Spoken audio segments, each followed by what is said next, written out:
Emiel, thank you that you received us at Exact. We're here in Delft at the main quarters of Exact. You saw the videos that we taped in the studio, but I have some questions. Is it okay if we go through them? Yeah, absolutely. Good. Of course. And welcome. Yeah, thank you, thank you. One of the things that really I was thinking about when I saw the video was you're talking about the Scrum meetings. They're using Scrum in Exact to give structure to the global software engineering. But yeah, this is about interactions. And interactions over video and over distance is hard. So which one of the Scrum meetings is the hardest to do at Exact distributed and why? Yeah, so not all teams follow exactly the same process. In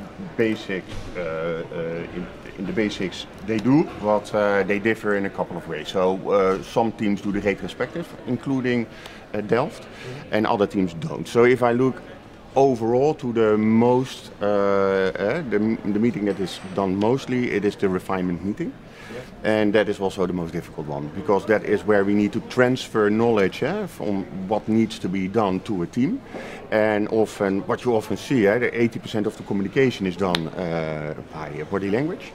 And that is what is missing in video. So figuring out if somebody understands what you mean and if everything is clear can be quite a challenge. Yeah, I've seen this before, and what I often see is that then every quarter the team still flies in to one of the locations and they, you could say, pre-refine on a business level case, etc. So they have the full understanding there, so that the refinement is much more on a detailed level. Is that also how you do it exactly? Yeah, also, pre-refined, we call it most of the time a big kick-off of a new topic. But it's essentially the same thing, yeah, and that really helps. It's really necessary to do that as well, yeah. Another question that struck me when I was watching the video, you are emphasizing a couple of times that you have to be accurate, that you have to be really in time for meetings, that you have to really prepare yourself for meetings. So I was wondering, you were emphasizing so much, is this more important in a distributed setting? After all, being in time, being prepared, isn't that the general recommendation? No, absolutely, of course. Of course you need to be in time, but in a distributed setting, it's, I think, more important, because what I see often is that the social part of collaboration and working together is outside the meetings, done outside the meetings, at the coffee machine or the water cooler. So when you're in the office, it's when you show your colleagues appreciation and that you value them, it's often done outside meetings. And in meetings you come to the point, but in a distributed setting you don't have too much opportunity to show that appreciation. Or so that's part of the meeting as well. That is why often those distributed team meetings, they start out with, hey, how are you doing? I'm fine. Have you had some good vacation, stuff like that. And I've been on the other side. I've been in Kuala Lumpur waiting for the product manager to show up, which was 7 minutes late. And that just, it is an awful feeling, because it feels like you do not matter or you're wasting your time. So that's why I think it's extremely important to be in time. It is a form of appreciation. Yeah, and maybe even the other way around. It's that to say when you're in time, it's okay. That like it's in a co-located setting, and you show the appreciation. But the other way, if you're too late, it's so disrespectful that it's almost harmful for the relation. Well, I felt as being not taken serious when I was waiting so long for the product manager, and you don't know what is happening as well. So exactly, it's really a blind situation.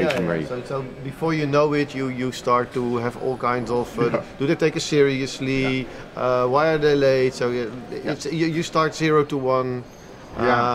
Maybe even more than 0 to 1. Okay, hey, thanks. That's a good point. Another thing. You were focusing on goals. Something what I was really interesting. You say, well, one of your saying was, let's say, if the goal is clear, people understand the goal. You don't have to be involved with the daily decision making, the daily work, because they understand the goal, so they will go the right way. And in that context, you also mentioned sprint goal. Well, I've been working with Scrum, and I love Scrum, and there's a real brilliance in it. One thing I always find difficult with the teams is the sprint goal thing. How to craft a sprint goal that for the next 2 weeks is really something that gives energy, etc., etc., etc. So I was really wondering how this works in Exact, the sprint goal thing, and especially with distributed teams. Yeah, so we have exactly the same problem, as you mentioned. So sprint goals, yeah, you're in the clear. Sprint goals is very difficult in my perspective. It depends on teams. So we have a couple of teams that it really motivates. And it is really easy to set also a sprint goal. But other teams that are more focused on the longer term developments, like a quarter in development, so 6 to 9 sprints maybe, then setting a sprint goal is more difficult. And what I especially mean by this is that it's just like the kickoff we just talked about. So you go to the team and then you co-design the whole new solution. And if they truly understand that, that is always you're halfway there. And what I really like is when product owners or product managers, they start a review meeting by telling, this is our goal. Remember, this is our goal. This is what we already have done. This is what we've done the last 2 weeks. And this is what we are going to do to achieve the end goal. Yeah. So it's more the discussion about the why. Some could call it an epic, but an epic could still be functional. And because you say that if we do it like this, it's really business related, customer related, and then it's really clear for the teams what they're trying to achieve. Yeah, it is also a form of purpose, so that the team stays motivated and knows where they are heading. Okay. Yeah. Let's move on to Exact. In your talk, in the first movie, you sketch how Exact is organized. Multiple locations around the world. You could even call it follow the sun or around the clock. Yeah. But the emphasis was also in your talk about Delft and Kuala Lumpur. In which, let's say, the PO, business analysis and stuff like that is in Delft, and the development coding is in Malaysia. To me, that sounds a little bit like separation between the thinking and the doing. Which, in my sense, I've seen situations where people are specifying for 4 hours, so the developer can change the code for 10 minutes, and I think that's a waste. So how do you prevent, and what you also call spoon feeding, how do you prevent spoon feeding when, in the way you've organized it, where development and testing is geographically dislocated from the product owner and the business? Yeah. So we hope to get rid of spoon feeding by making a good split between what needs to be built and how is it built. So from Delft or the product managers, they are often busy with translating a customer problem to a solution in the software, functionality-wise, business logic-wise. And then the team, we leave it up to the team to really think about the technical part. So we will never tell them you need to create a field or an extra column or that way. And another part is that I feel that a lot of spoon-feeding discussion comes from is maybe based on a misunderstanding. So in our case, in developing Exact Online, we need somebody in the team that knows how to translate a customer problem to a solution. And often this is, in our case, the product manager. Yeah. And then you think, oh, but that is spoon feeding because he's telling the team what to do. But in fact, it's just another role or discipline that is needed in the team to build good software. Because the product manager is in the team, it's a capability of the team to translate into details. Yeah, exactly. And this is what that guy specifically does very, very well. And a developer is really good in creating code. It doesn't necessarily mean that he's the best person to come up with the solution. Yeah, but that's okay. I understand. But then the product manager should be really careful about specifying the how technically wise. He doesn't. But he can't because he's not. Okay. I really and but we do ask the team, of course, for their input to think along. Okay. Always. Also on the what, and that's what's happening in the refinement and the kickoffs and stuff like that. Okay. You and many others in this MOOC have emphasized the importance of communication and collaboration. And of course we can understand when there's a lot of geographical distance, even temporal distance between the two sides, it's really, really hard. But how do you do this? So for me, you've been working for this for many years.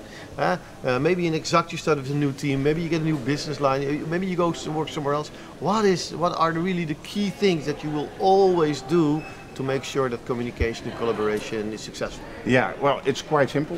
So always use video over mail and chat. Mail and chat are awful ways of communication, if you ask me. It's often the eyes that read the mail often interpret what is meant, and you miss 80% of that body language in communication. So always use video. And video is not suboptimal, of course, but it is much better than the alternatives. And visit. Work with the people together, get to know them personally also, look them in the eyes and really make sure that you're all aligned on what needs to be built. Yeah. I believe you, and it's what everybody says all the time, but to me it sounded a little bit too easy. I mean, you say, yeah, you're working distributed, so please meet each other and use a video. Is that it? Yeah, well, it's all but easy, I would say. Yeah, so it's very difficult to do, but yeah, it is what needs to be done. So these are the tools that you have to stimulate that teamwork and collaboration. So yeah, you need to do it. It's as simple as that. Okay, go and meet each other. Yeah. Yeah. Then a final question to really round off. Have many people participating in this MOOC? You know, you're experienced in global software engineering. Of course, you don't have a crystal ball. We can't look into the future, but some people are more knowledgeable than others. So how do you see this happening? You know, how do you see the future of global software engineering? That's a very good question, very difficult one to answer also, and I indeed don't have a crystal ball, but if you ask me, software is eating the world. So it's not, and if you want to keep up with demand of building that software, we need all the resources and all the developers that are available on the entire earth. And so I don't think it's a question of if distributed software development is an option, but more of how do you make it work. And if I think collaboration is key in that, and productivity as well, and you should optimize everything that you do to create a high-performing team. And I think smaller teams is really the answer to that. What I often see is that people are programmed to be sociable, to show social desirable behavior, to blend in into a group. And I believe that you need people to stand out from the group to create outstanding software. And if you create smaller teams, it is much easier for people to stand out from the others. And when you say smaller, what kind of numbers are you thinking about? I would say 3 to 4 people. That's it. Okay, we've seen this. We've seen it before, and I've heard, you know, that 4 people is the ideal combination also in combat. So maybe also in fighting the world, which is being eaten by software, 4 might be a good number. Yeah, well, I like to call them supercells. I still need to set up a good experiment to show that this is actually working. But when I was a programmer in the field, I often sat down with a person that tested my software, and we sat together as in a pair. And everything I did was automatically immediately tested, and then I got feedback immediately, and then we fixed all the bugs in 2-3 hours. And sometimes in bigger teams it takes days with a lot of switching tasks, switching from task to task, losing a lot of times. I think people should sit next to each other at the table and build great software.